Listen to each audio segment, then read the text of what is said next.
All right, Shalom. First and foremost, we want to give all praise and glory to Yahweh, Ba'ashem, Yahushua, Ba'ashem, Ruach Kodash. Double honors to the elder apostles of Great Millstone, and salutation and much love to you, Akim, out there, pushing out this word of truth and sincerity. All right, come on. For brother want to grab first or second Esdras 16 chapter, we just go there.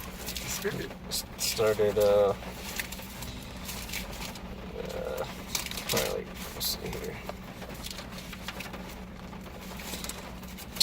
But just pick with discretion, whoever got it.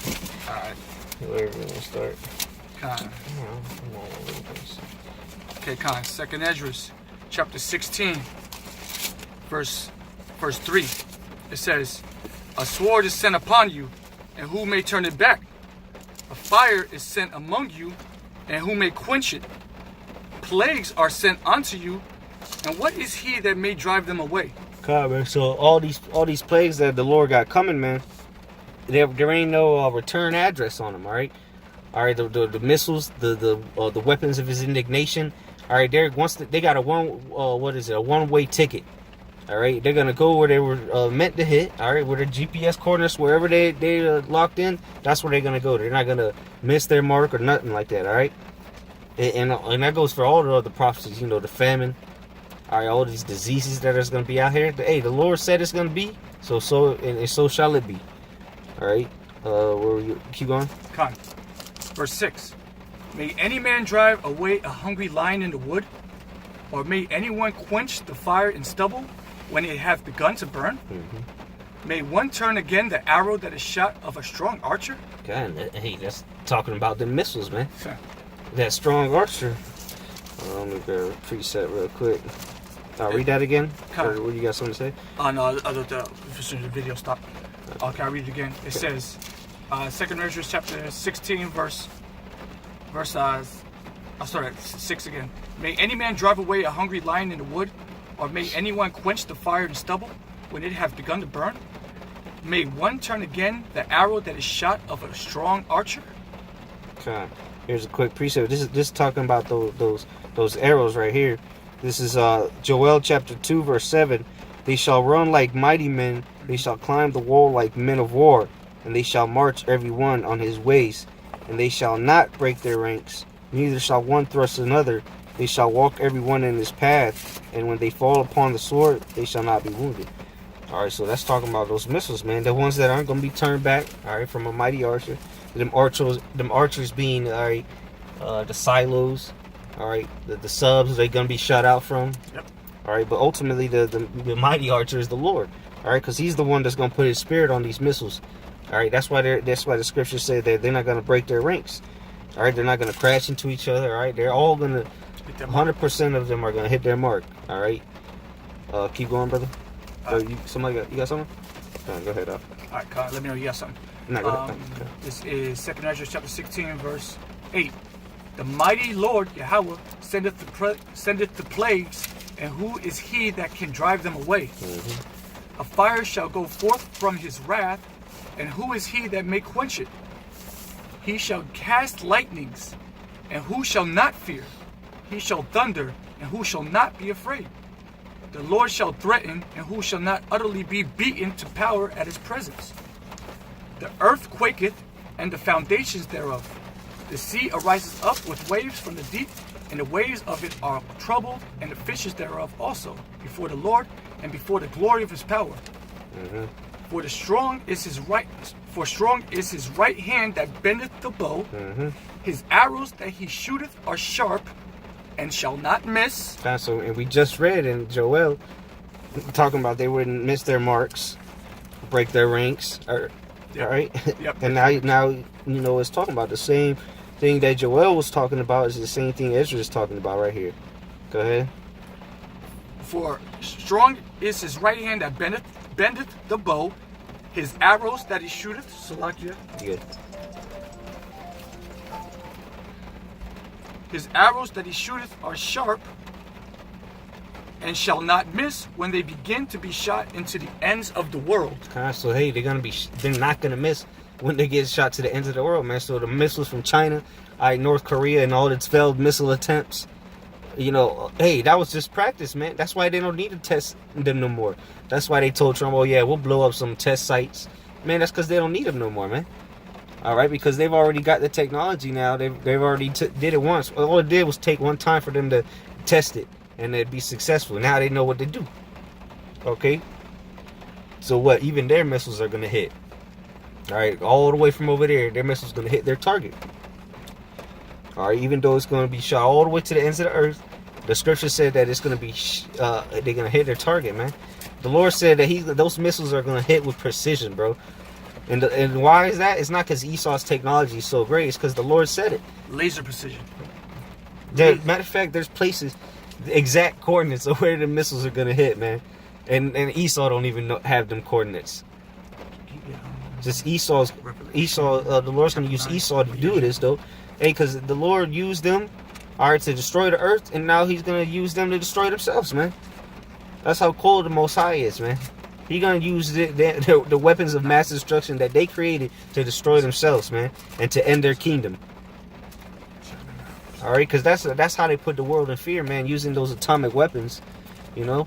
But look, now the Lord's gonna use the same exact weapon, or even more advanced weapons, to kill them themselves. Huh. Yeah, man. Because the Lord set it up that Esau is basically going to destroy himself. Yep. All right. You know, it's the Egyptians against the Egyptians. So you look at it like that too. All right. The Lord set it up that really all these other nations. All right, because all these other nations they already got their weapons set up. They're already pointed over in this direction. It's just a matter of time before it's shot off. And when they are shot off, it ain't going to be like the brother's going into. None of these things they ain't going to miss, man. America has already been has already said that they're going to get hit with 200 million missiles. Mm-hmm. Okay, and you know that means utter destruction from the east to the west. All right, America will not. It's going to be a desert. All right, I'll read on a little bit. It says, "Behold, the plagues are sent, and shall not return again until they come up upon." Salat. Read that again. Behold, the plagues are sent, and shall not return again until they come upon the earth. That's talking about how those missiles are shot off, all right? Those missiles, all right, the ICBM, they're shot off. They go into the ozone layer, so to say, and then what? The warheads break out, and then they come back into the earth, and that's when they start returning. All right, when the warheads are separated from that whole missile, that propulsion system, all right, and then they start coming back upon the earth. Read that. This is Revelation chapter 9, verse 19. For their power is in their mouth, and there is tails. For their tails were like unto serpents, and had heads within them. Do hurt. And they do hurt. Read it one more time.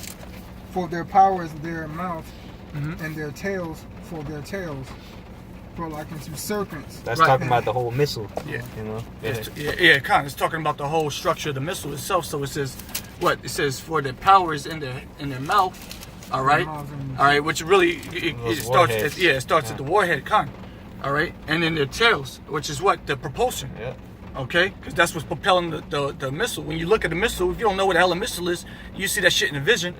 Okay, you know. Say what the fuck? What the fuck am I looking at right now? Yeah. You know, so he's saying that, you know, he knows what happens when the thing detonates and it hits its target. It means utter destruction, and then the power is in his tail. So he's looking at the fire behind, jetting out the back of it, and then read. That's the power right there. Then it says power. It says, for their tails were like unto serpents. Okay, you know, you look at the missile. You know, the tails, the fire behind it. It was like a serpent. Yeah. Okay. And had heads. And read the last part. And had heads, and within them they hurt. They do hurt. They do hurt. That's still talking about the warheads. Really, that there's the direct description of the Satan II missile, right? Because it's talking about the tails like snakes. You know, the snakes move up and down. The snakes, you see a snake moving up and down like that. You know, the Satan II, the difference between that and the Satan I is it can reposition itself. It can move around. So you're trying to shoot it, you know, it can change position and come up and come down. And like the brother said, the stream that's after it, you know, looks like a snake. And then the warheads, all right, where inside the head they got multiple warheads that do hurt, all right? Yeah, they don't tickle. Yeah. All right? Hurt. All right? So reading on the 2nd Esdras chapter 16, we're at verse 15 now. The fire is kindled and shall not be put out till it consume the foundation of the earth.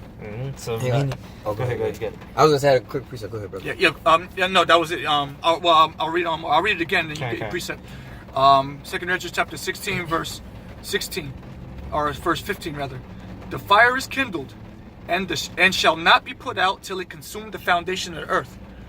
And then verse 16 it says, like as an arrow which is shot of a mighty archer returneth not backwards, even so the plagues that shall be sent upon the earth shall not return again. Yeah, the precept. Yeah, this is the book of Job, chapter 20, and verse 24. It says, "He shall flee from the iron weapon, and the bow of steel shall strike him through." All right, dealing with that it's talking about like a bow and arrow, but it don't make no sense to have an iron bow and arrow. All right, this is just again the vision that they seeing. All right, and he's going to further describe it. It says, "It is drawn, it come out of the body." All right, those silos, And it says, "Yea, the glittering sword cometh out of his gall; terrors are upon him." It says, "All darkness shall be hid in his secret places; a fire not blown shall consume him." All right, so this is not gonna be like your normal fires where you have to build it up and blow on it, man. Hey, man, when them bombs go off, when that nuclear reaction go off, it's just a chain reaction, man. It's a fire not blown instantly, man. It says, "All darkness shall be hidden in his secret places; a fire not blown shall consume him. It shall go ill with him that is left in his tabernacle." All right, that was it on that. I got a quick precept to cover, back you up. This is Jeremiah 51:1. "Thus saith Yahweh, behold, I will raise up against Babylon and against them that dwell in the midst of them that rise up against me a destroying wind, and will send unto Babylon fanners." So like the brother said, it ain't gonna be like a regular fire because the Lord's sending the fanners with the fire. Shit. All right, "and will send unto Babylon fanners that shall fan her and shall empty her land, for in the day of trouble they shall be against her round about." All right, and that's what we're reading about, man. That's gonna come to destroy this place, man. All right, those plagues. The main plague is gonna be the Lord's weapons of His indignation, man, which is those ICBM. All right, Intercontinental. I got. Speaking on that, I got a precept real quick that further describes these are intercontinental ballistic missiles. All right, from one continent to another. All right, it says Jeremiah chapter 50 verse 9. "For lo, I will rise and cause to come up against Babylon an assembly of great nations." All right, which is basically Russia and the conglomeration of the Russian, their allies. All right, it says and they shall, and it says and a great assembly of great nations from the north country, and they shall set themselves in array against her. All right, so they're raising themselves up to battle against America. It says, "From thence shall she be taken." All right, so from where is she going to be taken? It says from out of the north country. All right, Babylon's going to be taken from the north country, It says, "From thence shall she be taken. Their arrows shall be as mighty expert men, none shall return in vain." So that's those nuclear missiles we was talking about. All right, they're going to be shot from one continent to another continent. All right, it's not going to be like Russia. Well, Russia will be over here up in this land, but it's not like they're going to be in this land launching bombs from this land to this land. All right, a complete invasion. Right, they're going to launch them out from over there. Like the scriptures say, "From thence the north country Babylon's going to be taken." All right, ICBM missiles from one continent to another continent. Con. That was it on that. Yeah. All right, so You want to go back into that? You still got it? yeah, I still got it. Okay. All right, so back in 2 Ezra, chapter 16, I'll read 16 again. It says, "Like an arrow which is shot of a mighty archer returneth not backward. Even so the plagues that shall be sent upon earth shall not return again. Woe is me! Woe is me! Who will deliver me in those days?" So Ezra was like, damn, he was seeing this vision. He was like, holy shit, I'm gonna die, man. I mean, that shit just look bad, man. Who gonna save me in those days? It's like, god damn, that's some crazy shit. So imagine what he was saying, man. And he was a man of faith. He had faith in the Lord, and he's saying that, man. So imagine the things that he saw that made him say that. All right. I got a quick precept going back to those missiles. This is Isaiah chapter 13, verse 5. They come from a far country, from the end of heaven, even Yahweh and the weapons of His indignation to destroy the whole land. All right, see, so the weapons of indignation of Yahweh are coming from a far country, from the end of heaven, man. All right, so from one end of the earth to the other, man, these are the weapons of His indignation are coming. So what capabilities today can do that?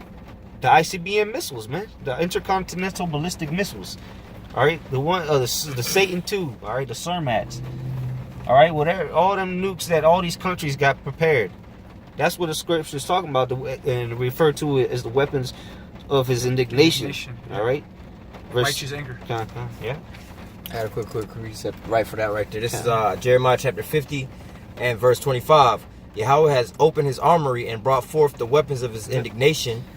For this is the work of Yahweh, power of hosts in the land of Chaldea and the land of the Chaldeans. This is the modern land of the Chaldeans right here. All right, go ahead. Come against her from the uttermost border, open her storehouses, cast her up as heaps, and destroy her utterly. Let nothing of her be left. Constantly, so America is gonna be spoiled and it's gonna be destroyed and nothing's gonna be left, man. This place is gonna be spoiled. All these people, all these everyday morons, they're gonna get spoiled. All right, and then the destruction is gonna come, man. After much trials and because what the scriptures say, through much tribulation shall we enter to the kingdom. Hey, through much tribulation and hell shall they enter into death, man. These people out here don't even know what's coming, man. But what if they happen to make it all the way to the end? They're gonna receive a missile. What a way to go out, with a nuclear missile burning your ass up. That's a horrible way to die. That's a horrible way to die. The Lord really hates you if you make it all the way to the end. If you live here in America and you make it to when the missiles drop, the Lord hates you, man. And that's a horrible death. It's the end game, man. That's the worst death, because that's the second death. The death to end death, so to say, you know. The death to end death, exactly. That's it, man. Con.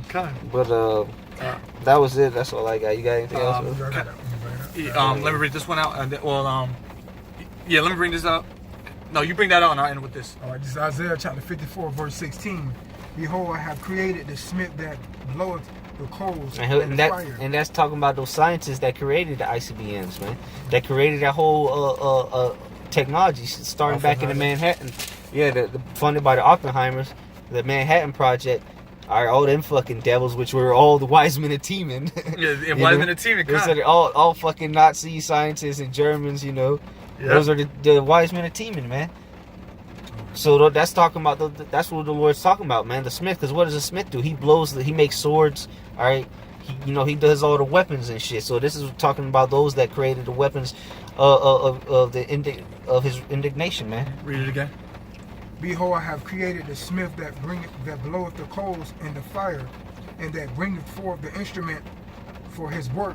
And I have created the waster, to destroy. That's Esau. The Lord created Esau to destroy, man. And the scriptures say the thief coming not but to steal and to kill. Roughly paraphrasing. Brother, want to grab that? That's talking about the waster, man. Esau. The Lord made Esau the waster to waste and destroy this world, and ultimately to destroy himself. And guess what? He made a ultimate weapon. All right, because what was Esau's blessing? The sword. So guess what? The Lord made him an ultimate sword so he can destroy himself with, man. Because what did Yahushua say? He said, "He that liveth by the sword shall die by the sword." So the Lord blessed him with the sword, and he gonna kill himself with the sword, man. Because Yahushua, if reincarnation was Isaac. Isaac was the one that gave Esau the blessing of the sword. And then what he say to Peter, though, when they came to grandma? He said, "He that liveth by the sword shall die by the sword," man. So he gave you that blessing so you could kill yourself, man. Got you. He set you up. Go ahead. St. John, chapter 10, verse 10. This is Yahushua. It says, "The thief cometh not, but for to steal, and to kill, and to destroy." And who was that? Read that again. John 10 and 10. No, it's a lot. Oh, yeah, come. Read that again, that last Isaiah part. chapter 54, verse 16. Yeah. Mm-hmm. Behold, I have created the smith that bloweth the coals and the fire, and that bringeth forth the instrument for his work. And I have created the waster to destroy. The waster to destroy. The waster to destroy. So the thief would be. Read that again. Kind. It says something about wasters in there. Yeah. So this is John. Want me to read it? Yeah. Yeah. John 10, verse 10. St. John 10 and 10. This is Yahushua. "The thief cometh not, but for to steal and to kill." Esau's the biggest thief on the planet, no doubt about it. Because this is all that he does. He comes to steal, and so what else did he say? Steal and to kill. And to kill. The Lord, as our witness, look at all the killings that this man has committed on the planet Earth, man. Mainly to our people. He tried to exterminate our people, man. Talk about a Holocaust. They were the ones that tried to commit the Holocaust, man. Go ahead. And to destroy. And to destroy. Look at the condition of the earth, man. Look at the condition of their own people. He that is evil to himself, to whom will he do good? If he's evil to his own people, you think he's gonna treat us any better? All right, so he's destroying. So what else? Okay, it says, I am come. This is Yahushua. That was it. That was the point. Okay, so but the point said that waster, he comes to destroy. He said he made the waster to destroy, and that's Yahushua telling you that Esau's the waster, man. He got those weapons, and the Lord created those weapons through Esau, and he created Esau just to destroy himself, to man. bring the waster. Exactly, he's a waster, man. Yeah, so his name is even wasted away. Wasted away. Esau, That's all he knows, man. Con. Good. You want to keep? You still have more? That was it on that. And I'll bring this last one. You have something, Dawda? No. Okay, so we'll end it with this then. Malachi 4:1, baby. There you go. All right, so it says, Malachi chapter 4, verse 1. For behold, the day cometh that shall burn as an oven. So this is a prophecy. All right. Behold, the day cometh. So Malachi seen this. He said, "This is in the distance. All right, I see this day coming." He's seen it with his own two eyes, and obviously it hasn't taken place yet, because there's nowhere in the earth you can show us where this happened. Go ahead. For behold, the day cometh that shall burn as an oven, and all the proud, yea, and all that do wickedly shall be stubble. So the Lord got a place specifically prepared to burn as a day as an oven. All right, that's gonna be proud, and what else? It said for all the proud and what? And all that do wickedly. And all that do wickedly. Now, where is the proudest, most wicked place ever to take place on the planet Earth? In any period of time, is right here in America. Yeah. Babylon the Great, the mother of harlots. All right. Among other titles, you know. Mother of harlots. Mother of harlots. What a wicked place this is. Exactly. So the Lord specifically got this place set up, and Malachi seen it. So Malachi has some heavy visions, man. He's seen the destruction of this place, man. He's seen the judgment day, just like Sarah saw that shit, that vision in that movie. Well, Malachi saw that. How you think he probably convulsed when he came out of that trance? Yeah, shit, that would fuck me up, bro. You never seen nothing like that? Yeah, he rent his clothes, rent his garment, cast dust upon his head, and just fasted for a week. What a dreadful thing to see, man. Go ahead. It goes on and says, and the day that cometh shall burn them up, saith the Lord of hosts, that it shall leave them neither root nor branch. And burn them up, man. Everything you see around here is gonna be burned up. Nothing's gonna be left.